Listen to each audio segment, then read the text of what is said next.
자, 이처럼 법원이 이 전 대표가 낸 비대위 효력정지 가처분 신청을 사실상 인용한 판결을 내자 국민의힘은 그야말로 대혼돈 상태에 빠졌습니다. 네, 당은 내일 긴급 의원총회를 열고 대응 방향을 논의하기로 했습니다. 국회에 나가 있는 취재기자 연결하겠습니다. 임혜준 기자.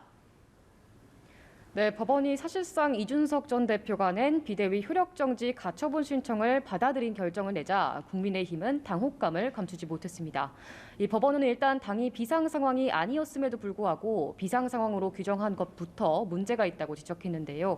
이는 이 전 대표가 줄곧 비대위 구성의 절차적 흠결을 언급하며 주장했던 내용과도 같습니다. 당은 일단 법원의 판결문에 대한 해석 작업이 더 필요하다고 보고 논의에 들어갔습니다.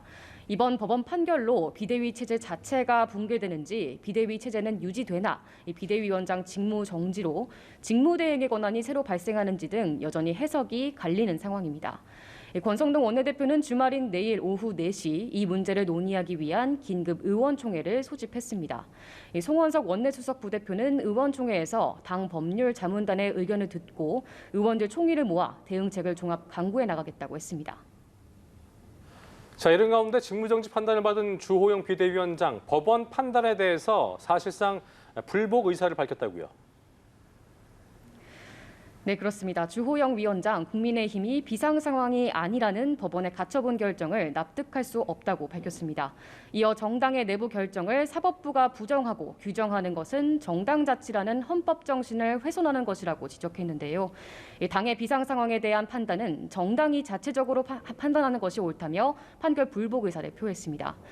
주 위원장은 또 법원에 즉각 가처분 의의 신청을 제기했다고 밝혔는데요. 판결을 내린 재판장의 성향도 문제 삼았습니다. 해당 판사는 특정 연구 모임 출신으로 편향성에 대해 일찍이 우려가 제기됐었다며 그 우려가 현실화된 것으로 본다고 했습니다. 송원석 원내수석 부대표도 기자들과 만나 정치적으로 굉장히 이례적인 결정이었다고 본다며 강력 규탄한다고 밝혔습니다. 반면 이준석 전 대표는 아직까지 관련해 입장을 내놓지 않고 있는데요. 이 전 대표 소송 대리인단은 헌법 파괴 행위에 내린 역사적 판결이라고 평가하면서 사퇴하지 않은 최고위원으로 최고위를 구성해야 한다고 주장했습니다. 지금까지 국회에서 전해드렸습니다.